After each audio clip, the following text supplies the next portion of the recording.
Introducing Nose to Tail, a podcast where we explore the world of aviation lifecycle solutions, insights, and more. Presented by Jet Midwest. Welcome back, everybody, to Nose to Tail. I'm Patrick Kraus with Jet Midwest. I'm here with Jeff and Gabriel. Welcome, guys. Thanks for having us. Jeff, I guess I'll start with you. Maybe you give us a little bit of background of why you and Gabriel are here and maybe a little about what you guys are doing these days. Well, we've been doing engine disassemblies for Jet Midwest. We're happy to have you guys as a customer. So it's been working well for us. We sound like it's working well for you. So we hope we can continue to go forward. Nice. So now, Gabriel, you've been at Bonus Tech for a little over 10 years. Yeah, going on 12 now. So tell me a little bit about what your role has started as, or maybe what it started as and what it's transitioned to at this point.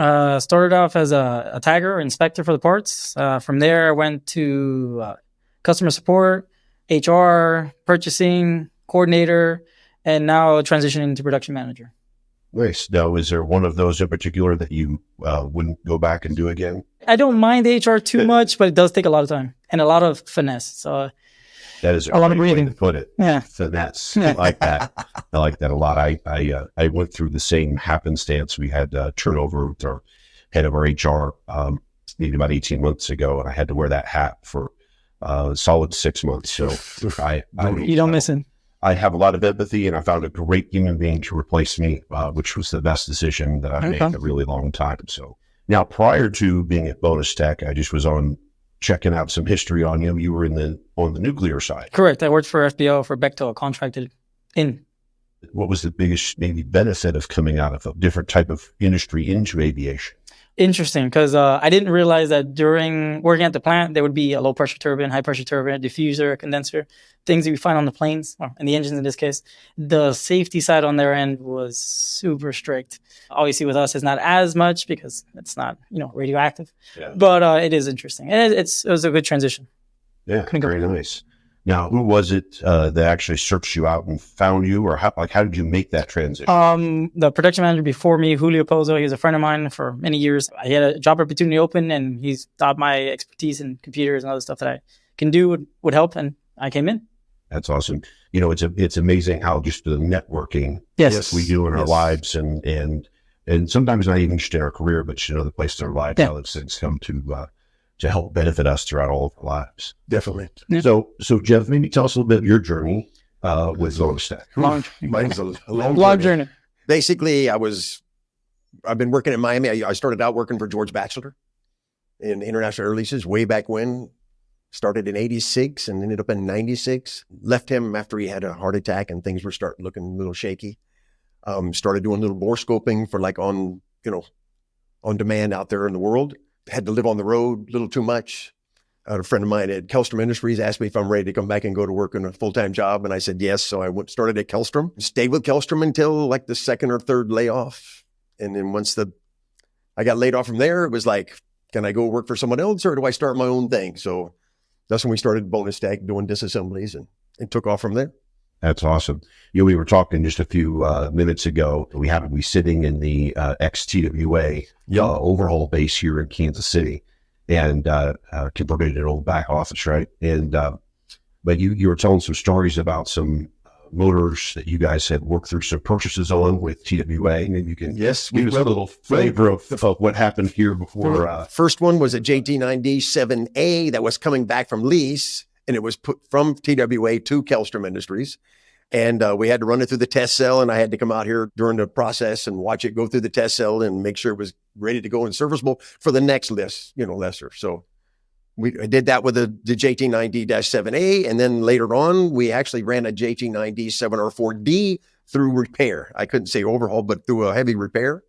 And that was interesting. I was out here for quite a while. And that was in the later parts of TWA, which was, I told you earlier, was kind of interesting with the union and everything. And TWA was not looking too good at that time, but they were trying to maintain the repair business without affecting the airline, Yeah, absolutely. It was, when I very first moved to the base, we still had some legacy TWA folks that were in the building that worked for us. And I got to hear lots of stories about their careers, how things had changed at the base. And there certainly were some stories there where at the end it was pretty rough. And then even when American came in, you have two different cultures clashing at the same time.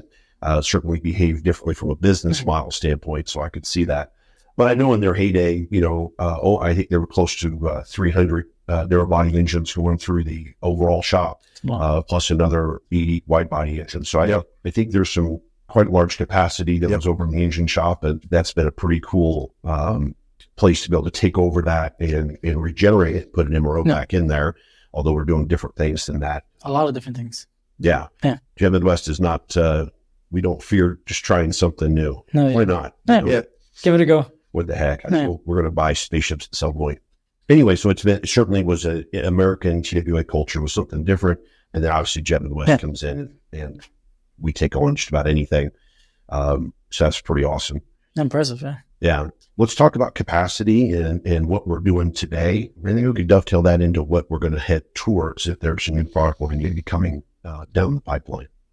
So what do we have for capacity right now on an annualized basis? We're saying maybe running 50% of capacity, maybe 60, 65 right now. We could take a lot more engines on than we are. Of course, we're always looking at possibly getting into newer types of engines as they come due. That's part of being part of the KLM Air France. We got into GE90s through Air France. We were working the ADEs because that was KLM's engine at the time. So we're looking to see when the next group of engines, the GNXs or some of the LEAP engines or whatever, we can start tearing those down next.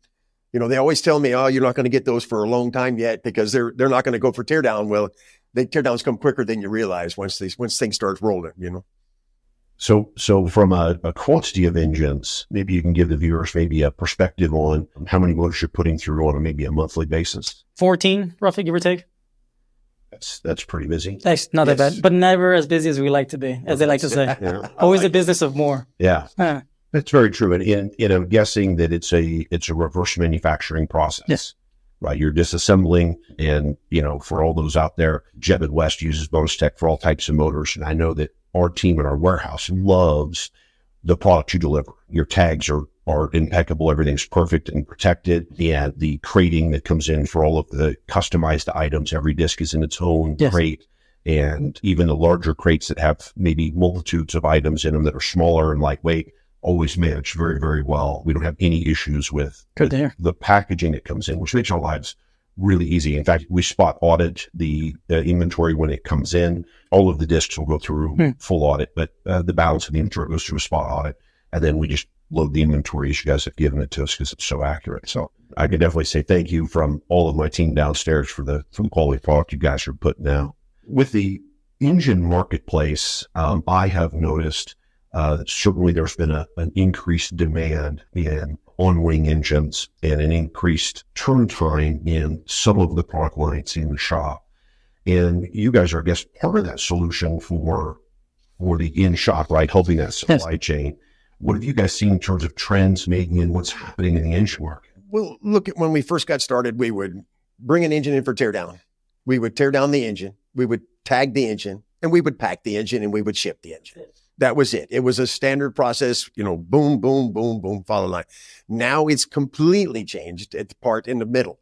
We tear down an engine, sure, no problem. We tag the engine, and then we sit on the engine now. We send the list off to the customer. The customer comes up with a disposition.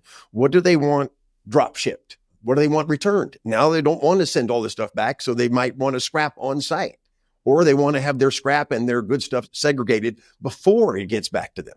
And that's really changed our process a lot.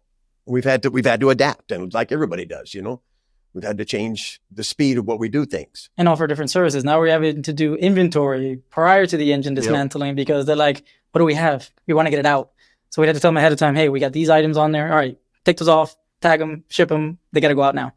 So it's coming a little quicker towards the repair side. Yeah, I could certainly say from a supply chain management, Jet Midwest is managing an awful lot of material. And we love the ability to expedite that out of there. We're actually modeling that same service when we turn down aircraft. We go into the aircraft, do some operational checks, and then come out with this hot list of 50, 150, 300 items, 600 items. We grow that capability, and then we drive those into the marketplace. And we're trying to sell them as quickly as we can, obviously, to shorten the span of time of money. And then we're also, at the same time, sending a lot of those into the supply chain for repair and overhaul because our customers already have demands. We've got orders waiting. So it's nice to be able to kind of reach in there and pluck out those expensive items, especially first. Those definitely help out. Yeah, we get a lot of requests as soon as before even the engine arrives. Hey, we're gonna send you a priority wish list prior to the engine starting. Right. Engine shows up, gets inducted. Are those items ready yet? We haven't turned the wrenches yet, but we'll get them done by the end of the day, hopefully. So it is more impactful. And I think we find it's all that need, but also MRO turn time. Correct. Yeah.